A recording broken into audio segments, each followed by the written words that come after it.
Queridos hermanos de la Iglesia Bíblica Bautista Cordillera, el día de hoy estamos en un nuevo episodio, en el segundo episodio de este podcast que estamos dedicando a la familia. Como ustedes saben, estamos tratando cada uno de estos temas en los grupos de cuidado para tener un objetivo específico de poder crecer juntos, de poder orar, de poder leer y de ir creciendo de forma intelectual, también creciendo en adoración, creciendo realmente de manera integral. Así que nuevamente estamos con Matías. Le quiero dar la bienvenida a nuestro hermano Matías que nos acompaña de Escocia. Bienvenido, Matías. Gracias, sí, un placer, un honor poder estar aquí compartiendo otra vez. Y hoy día en este segundo capítulo vamos a seguir en nuestros estudios o simplemente tomando algunas reflexiones, extractos de un libro que se llama Una teología de la familia, que es un libro que reúne ciertas reflexiones, sermones, artículos escritos por cristianos del tiempo pasado, más de 500 años atrás, o durante 500 años. Así que hay mucho material ahí y nosotros hoy día vamos a tomar un extracto del capítulo 1 que trata sobre la adoración familiar, así que es muy pertinente. Un extracto escrito por un pastor de Inglaterra, bien cerca de donde estoy yo acá, que se llamó Thomas Doolittle. Vivió del año 1630 hasta el 1700 aproximadamente, así que para que se ubiquen varios siglos atrás, y escribió una reflexión que le tituló en inglés, pero traducido al español sería Lo que Dios es para las familias. Y creemos con Pastor Luis que este es un gran artículo, reflexión, para pensar justamente en por qué adorar a Dios familiarmente. El porqué de la adoración familiar está íntimamente relacionado, como vamos a ver hoy, con quién es Dios. Porque nosotros adoramos a Dios por quién es Dios y quién es Dios para nosotros. Así que vamos a comenzar con este estudio ahí con Pastor Luis. Correcto. De hecho, es bien interesante porque cuando uno habla sobre la teología de la familia o sobre la adoración familiar, por lo general lo que hacen los autores es remontarse a la fundación de la familia, Génesis, y se habla de que antiguamente las familias eran las que debían darle gloria a Dios. Era en este rol sacerdotal, como hablábamos en el capítulo anterior, que tenían que guiar la familia al Señor, la familia tenían que estar unidas buscando al Señor. Fue más adelante que Dios comienza a trabajar con una nación, con Israel, fue más adelante, 1000 años después aproximadamente, que Dios empieza a trabajar con un templo, y después ya nosotros tenemos la iglesia. Pero si nosotros nos vamos al fundamento, tenemos a las familias buscando al Señor desde el seno familiar. Y es por eso que este autor, Tomás Doolittle, va a presentar 4 propuestas, que son las que vamos a comentar el día de hoy. Y la primera, con respecto a lo que es Dios para las familias, tiene que ver con lo siguiente. Dice, Dios es el fundador de todas las familias, por tanto, estas deberían orar a Él. Dios es el fundador. Dios es el fundador de todas las familias. Toda familia en este mundo fue fundada y fue creada por Dios. Él es el fundador de la familia y una de las cosas que va a nombrar este autor, las voy a leer, y es que no tan solo de la familia, sino de la sociedad. Y él comenta que la sociedad está conformada por distintos roles que son marido y mujer, hombre e hijo, perdón, padres e hijos y amos y siervos. Esto es la combinación que vamos a encontrar en la sociedad. Independiente de lo que usted sea, va a ser o trabajador, va a ser empleador, va a ser amo siervo o va a ser padre o hijo o esposo o esposa. Pero este es como lo fundamental de una sociedad. Y uno de los pasajes que este autor va a presentar, este pastor, se encuentran en Génesis, capítulo 2, versículo 21. Voy a leer del 21 al 27 y luego voy a leer otro, perdón, hasta el 25. Génesis 2, 21 dice, entonces el Señor Dios hizo caer un sueño profundo sobre el hombre y éste se durmió, hablando de Adán. Y Dios tomó una de sus costillas y cerró la carne en ese lugar. Y de la costilla que el Señor Dios había tomado del hombre, formó una mujer y la trajo al hombre, y el hombre dijo, esta es ahora hueso de mis huesos y carne de mi carne, ella será llamada mujer, porque del hombre fue tomada. Por tanto, el hombre dejará a su padre y a su madre, y se unirá a su mujer, y serán una sola carne. Y estaban ambos desnudos, el hombre y su mujer, y no se avergonzaban. Y acá lo que está relatando Génesis es la fundación, cómo Dios instituye a la familia, cómo es que Dios toma a Adán y Eva, quienes fueron creados por Dios, y los hace formar una familia. Y es interesante porque son los primeros seres humanos sobre la tierra, y aún así Dios da un principio, y es, el hombre dejará a su padre y a su madre y se unirá a su mujer. siendo que ellos aún no tienen madre y padre, son creación directa de Dios, pero Dios establece un principio. Van a formar una familia y una familia se constituye con un hombre y una mujer. Tienen que abandonar su seno familiar para empezar a constituirse y ustedes, como unidad familiar, van a buscar a Dios. Ustedes lo van a buscar, van a tener hijos, van a llenar la tierra, van a glorificar mi nombre y ustedes, como familia, tienen que orar. Como Él instituye y Él funda la familia, entonces es a ese creador al que la familia va a orar. Es a ese creador al que nosotros vamos a ir a buscar su favor. Nosotros Ujú. queremos el favor de Dios, del Creador, no entre nosotros. Eso va a ser una consecuencia de buscar a Dios en la familia. No sé qué piensas, Mati, sobre este punto. Me encanta, lo estuve leyendo y me gusta mucho cómo él explica eso, en realidad un texto bastante breve, pero me gusta y quiero recalcar justamente el, la esencia de esto, es que toda relación humana, que es el fundamento de la sociedad, es idea de Dios, ¿sí? Las relaciones humanas fueron ideas de Dios, y la familia, que es el centro de, ¿cierto?, de lo que estamos estudiando, y también fue idea de Dios. Y me gusta eso porque a veces tenemos la idea equivocada, explícita en nuestra cabeza o quizás en forma más implícita, sin darnos cuenta, que toda la sociedad y las cosas en las que vivimos en este mundo fueron como construcciones humanas. Los seres humanos las inventaron. Y no, vienen de Dios. Es como la iglesia. A veces pensamos que la iglesia, por ejemplo, fue una idea humana. Es como los seres humanos decidieron reunirse para adorar a Dios. Correcto. No, eso viene de la misma mente y el corazón de Dios. Y eso nos cambia la perspectiva cuando entendemos que la idea, por ejemplo, de la iglesia fue de Dios. Por lo tanto, cuando yo digo, oye, en realidad parece que lo de la iglesia no está funcionando muy bien, bueno, pero fue idea de Dios, así que debiéramos confiar más en Él que en nosotros mismos, ¿no? Lo mismo con la familia, creo yo, y Correcto. con la sociedad.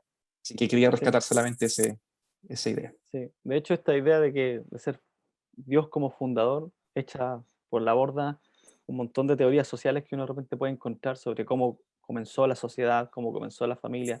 Hay un montón de mitos también con respecto a esto, pero Dios es claro, Dios forma al ser humano, Dios forma a la familia, la instituye y le da una ordenanza para que como familia puedan glorificarlo. Así que este es el primer punto que vamos a tratar el día de hoy, es Dios es el fundador de todas familias, por tanto, estas deberían orar a Él. Así que tanto su familia como la nuestra, todas tienen que buscar a Dios en oración. Perfecto. Y de hecho, la propuesta 2 o la idea 2 se relaciona muchísimo con la primera propuesta que acabamos de resumir. Dios es el fundador de la familia, pero también, dice este autor, Dios, por ser el fundador, Dios es el dueño de toda familia. Dios es el dueño de nuestra familia y por lo tanto, nosotros debemos orarle, debemos buscarle, debemos glorificarle.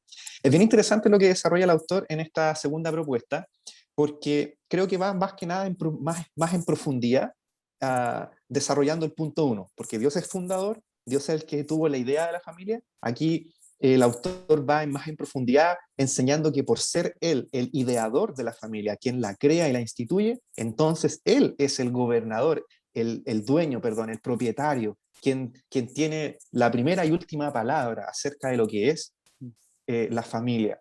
Y eso tiene hartas implicancias. Y una de ellas es que, dice el autor, eh, hace una pregunta, de hecho, y dice, ¿de quién son pues las familias sino de Dios? Sí, Me gusta esa pregunta, porque finalmente nos lleva a entender que si Dios es el fundador, Él es el dueño, y por lo tanto toda familia en realidad le pertenece a Dios. Ahora, aquí hay un punto interesante, y es que así fue como Dios creó las cosas, y sabemos que en Génesis 3 entra el pecado a la raza humana, y vivimos en una etapa que nosotros hemos llamado la caída.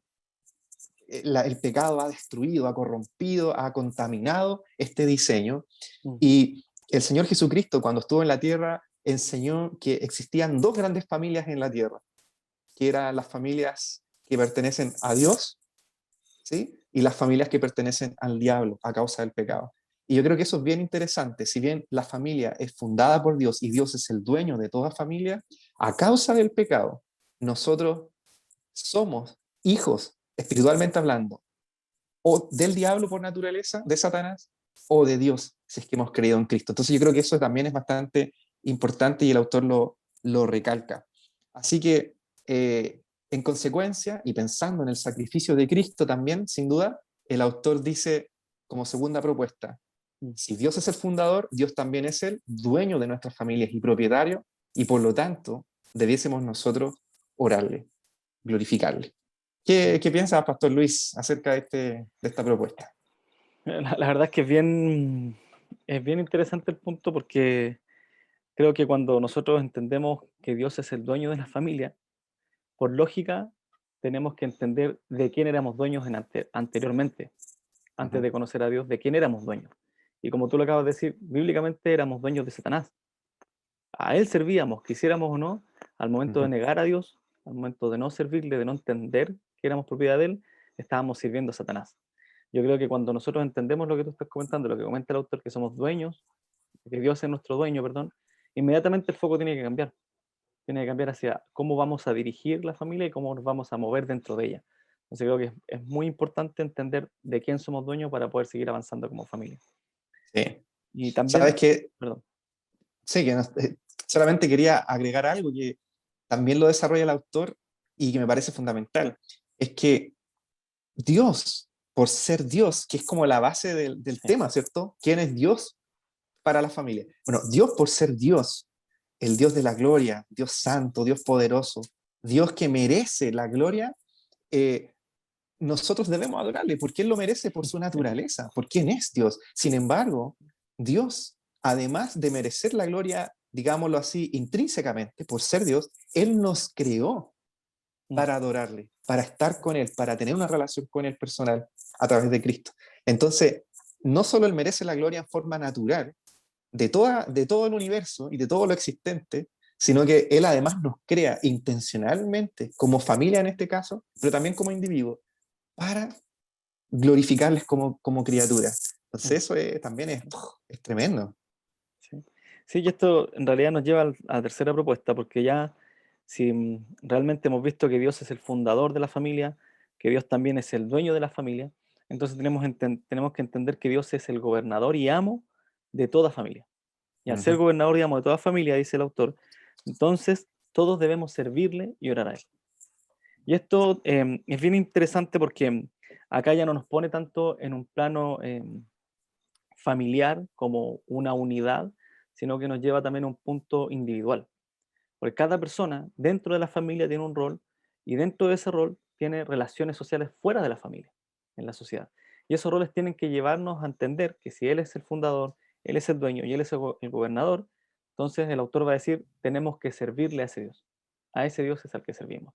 Esto no tan Mm. solo es decir, voy a vivir en mi vida cristiana como hijo dentro de la familia y voy a ser un hijo que sirva a Dios en mi familia, pero en el colegio, en la universidad o en el trabajo no voy a honrar a mis padres o no voy a honrar a Dios Mm. porque tenemos que servirle. Y de hecho hay un pasaje que cita el autor, que me gusta mucho, que está acá en Efesios, capítulo 5, voy a leer del 25 al 27 y luego voy a saltar al 31. Versículo 25 dice, maridos, amad a vuestras mujeres, así como Cristo amó a la iglesia y se dio a sí mismo por ella, para santificarla, habiéndola purificado por el lavamiento del agua, con la palabra, a fin de presentársela a sí mismo, una iglesia en toda su gloria, sin que tenga mancha ni arruga, ni cosa semejante, sino que fuera santa e inmaculada. Y entendemos que en el versículo 22 habla también de las mujeres, cómo tienen que someterse a su marido. Y el versículo 30 dice, porque somos miembros de su cuerpo. Por esto el hombre dejará a su padre y a su madre, y se unirá a su mujer, y los dos serán una sola carne. Grande es este misterio, pero lo hablo con referencia a Cristo y a la iglesia. Y esto nos da un principio interesante, porque Pablo está hablando de este misterio, que ahora se va a entender en el Nuevo Testamento, y tiene que ver con que si nosotros somos hoy día la iglesia y somos la esposa de Cristo, toda la iglesia sirve a Cristo. Toda la iglesia va en función de la cabeza. Y es así que Pablo nos está diciendo entonces, cuando Dios forma el matrimonio, cuando Dios hace esta fundación en Génesis 2, lo hizo pensando en un modelo que venía, que era Cristo y la iglesia. Entonces, todas las familias, sí o sí, tienen el deber y la obligación de servir a Dios. ¿Por qué? Porque Él es el gobernador de la familia. Y esto nos lleva a un punto esencial para la iglesia, para la eclesiología, entender que si nosotros somos parte de la iglesia tiene que ser servida por sus miembros. Y ahí entran padres, hijos, esposas, todos. Todos los miembros familiares sirven en la iglesia porque nosotros servimos a Dios que es nuestro gobernador. Claro. ¿Qué piensa Mati? Sí, no, me encanta también porque todo está entrelazado. Dios es fundador, por lo tanto es dueño y también es gobernador. Y es interesante porque Dios no solo creó la familia o la sociedad y la abandonó, siendo dueño y señor, sino que él también instituyó leyes, normas y roles dentro de la familia y la sociedad para que el ser humano no estuviera perdido y tampoco inventara las ruedas, sino que simplemente Dios dejó esas leyes, como por ejemplo Efesios capítulo 5, hay un montón de principios de cómo debiésemos vivir en los roles familiares y también en la sociedad. Y cuando nosotros obedecemos eso, es una forma de servicio a Dios también. O sea, cuando el varón da su vida por su esposa, como Cristo dio su vida por la iglesia, lo que está haciendo es servir a Dios. Lo que está haciendo es honrar y glorificar a Dios, siguiendo las señales de tránsito que Dios nos dio a través de sus leyes. Finalmente, su ley es parte de su gracia, porque nos muestra el camino, ¿no? Entonces, es interesante esta faceta propuesta de Dios como gobernador. ¿Y por qué Y de hecho, gobernador? Debemos orar y buscarle. y de hecho, perdón que interrumpa, hay un punto bien interesante porque ahí es cuando nosotros hablamos de nuestras doctrinas o de los credos y hablamos de que la Biblia es la única norma de conducta y fe del creyente. Porque entonces entendemos que si es gobernador, y como tú bien hablas de que sus leyes, en realidad es su palabra, la Biblia, la que Él nos deja, para que nosotros podamos conocerle, podamos entender nuestro rol y le podamos servir por medio de lo que Él mismo nos ha dejado. Ujú. Entonces, los siervos tienen que servir de acuerdo a lo que Dios, su gobernador, ha dejado establecido. Y ese es uno de los principios fundamentales para nosotros que queremos seguir creciendo y queremos ir hacia la madurez. Ujú. Bien, bueno, entonces teníamos esa propuesta 3, que Dios es amo y gobernador de las familias, y la propuesta 4 es bien interesante también, y última propuesta, el autor dice, Dios es el benefactor de las familias, de nuestras familias, por tanto, deberíamos servir a Dios en oración, y esta es la clave, en alabanza a Él. Entonces, Dios es benefactor de las familias y por lo tanto debiésemos alabarle. Y me gusta también cómo el autor desarrolla este punto, porque finalmente es como la cereza que va al final, o siendo la guinda de la torta, como se dice. Eh, algunos autores en el mundo de la historia de la iglesia han dicho que el fin de la teología, es decir, el fin del estudio de Dios, de conocer a Dios, es justamente la alabanza, es adorar a Dios, es mirar a Dios y darle la gloria que su nombre merece. Yo creo que esto es un recordatorio de eso, porque Dios es nuestro benefactor. Y eso el autor lo desarrolla diciendo algo que para nosotros quizás es muy evidente, y es que como seres humanos individualmente disfrutamos de las bendiciones de Dios. Él es benefactor en el sentido de que nos bendice con muchos beneficios como individuos, pero también el autor hace el alcance diciendo que también nosotros disfrutamos de bendiciones de Dios que son específicas para la vida familiar. O sea, y voy a poner un ejemplo.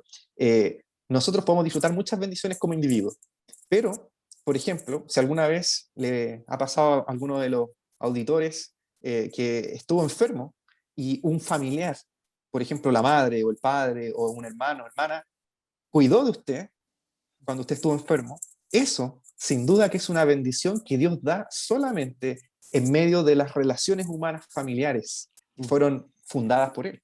Entonces, lo que el autor nos está diciendo acá, y yo uso el ejemplo de cuando uno estuvo enfermo y un familiar te cuidó, lo que está diciendo el autor es que Dios es nuestro benefactor a nivel individual, pero también a nivel familiar. Hay bendiciones o misericordias que son específicas para la familia. Y lo último, que a mí me gusta mucho también, es que el autor hace como una gran exhortación, o sea, como un verdadero llamado de atención. Y es que Dios es nuestro benefactor, por lo tanto debemos alabarle, pero es importante que no perdamos de vista, constantemente nos recordemos a nosotros mismos que Dios es nuestro benefactor. Y de hecho eso hace eco con un salmo, que yo no pude evitar pensar en el Salmo 103, donde el salmista dice, Salmo 103, 1, bendice alma mía Jehová. O sea, el salmista se está hablando a sí mismo, como no olvides, no se te olvide que Dios es quien te bendice. Dice, bendice alma mía Jehová y bendiga todo mi ser su santo nombre. Bendice alma mía Jehová y no olvides ninguno de sus beneficios. Y empieza a hacer una lista de beneficios que podría ser interminable, y yo creo que cada uno de nosotros debemos hacer lo mismo.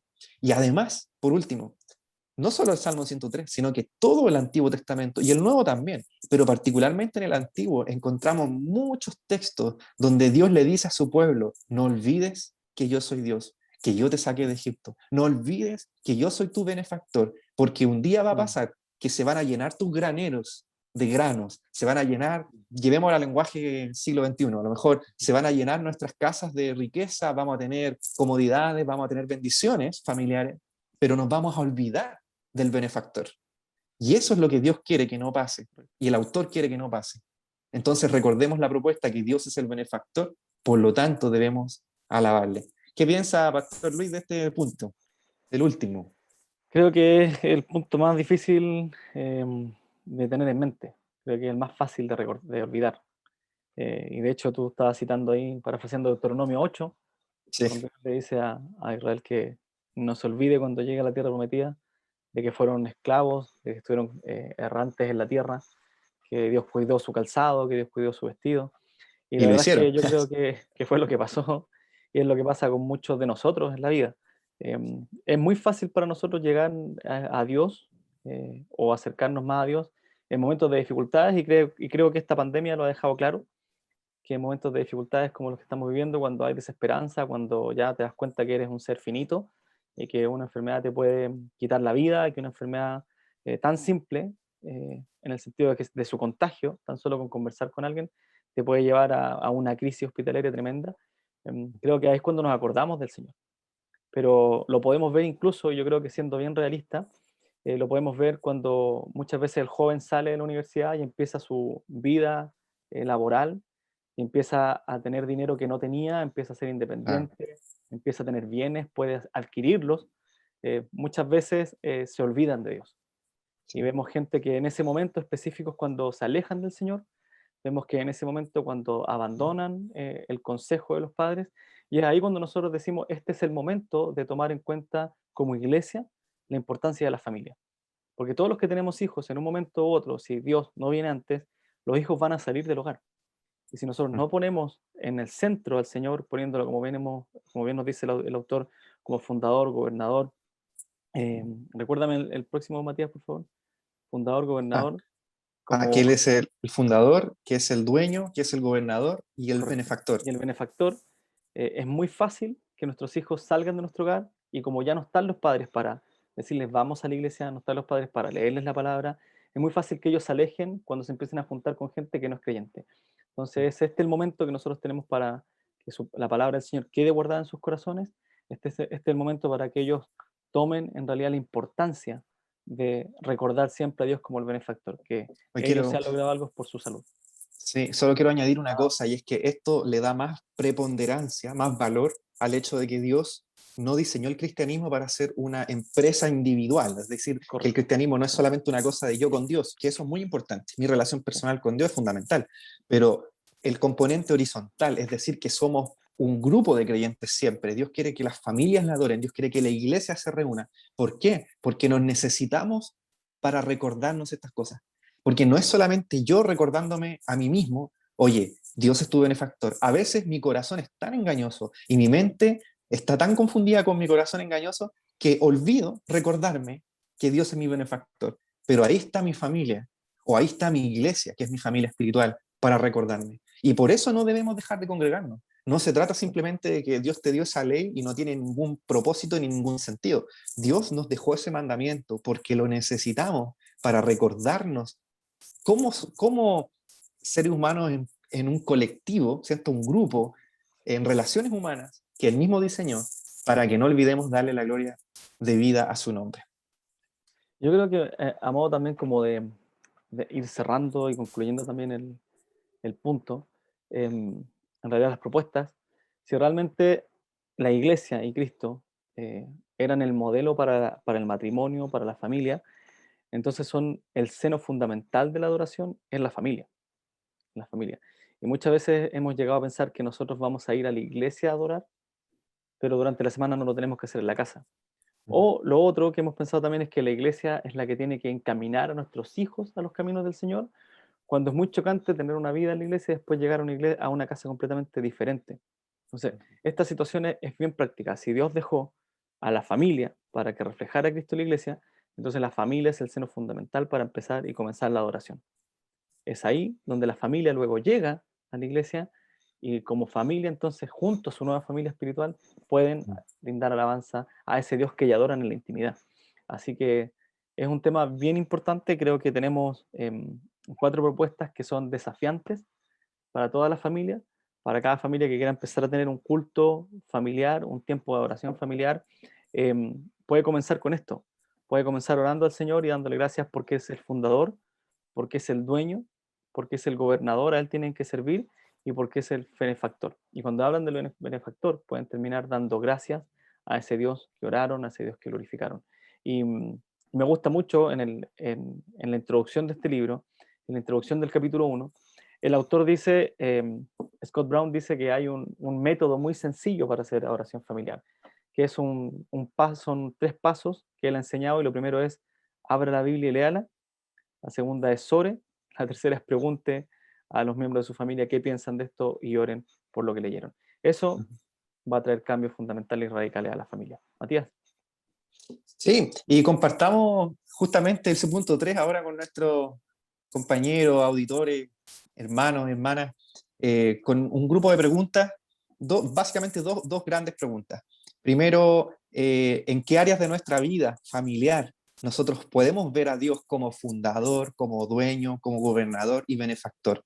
Pregúntese eso y reflexione. ¿En qué áreas de nuestra vida podemos ver a Dios con estos 4 roles que el autor nos compartió hoy día? Y la segunda pregunta es, ¿de qué manera podemos potenciar la propuesta que el autor hace? ¿De qué manera podemos potenciar el que oremos más a Dios, en que sirvamos más a Dios y en que alabemos más a Dios como familia? Así que dejamos también esas preguntas para la reflexión. Excelente. Bueno, hermanos, muchas gracias por estar nuevamente en este grupo de cuidado. Realmente cada cosa que estamos haciendo este año tiene un objetivo, y es que vamos hacia la madurez. Esperamos madurar como creyentes, pero cuando hablamos de madurar, entendemos nuestra vida, nuestra forma de pensar, nuestra forma de decidir, nuestra forma de actuar, de hablar, de recepcionar. Y es ahí cuando estamos apuntando hacia la madurez, más que poder tener una, una mente llena de conocimiento sin ser aplicada. Queremos ir a la par. Queremos que vamos creciendo intelectualmente, también vamos creciendo como iglesia. Así que, hermanos, muchas gracias por acompañarnos. Muchas gracias, Matías, por estar nuevamente en este podcast. Y Dios mediante, estaremos en el próximo mes para el próximo grupo de cuidado. Bendiciones. Chau.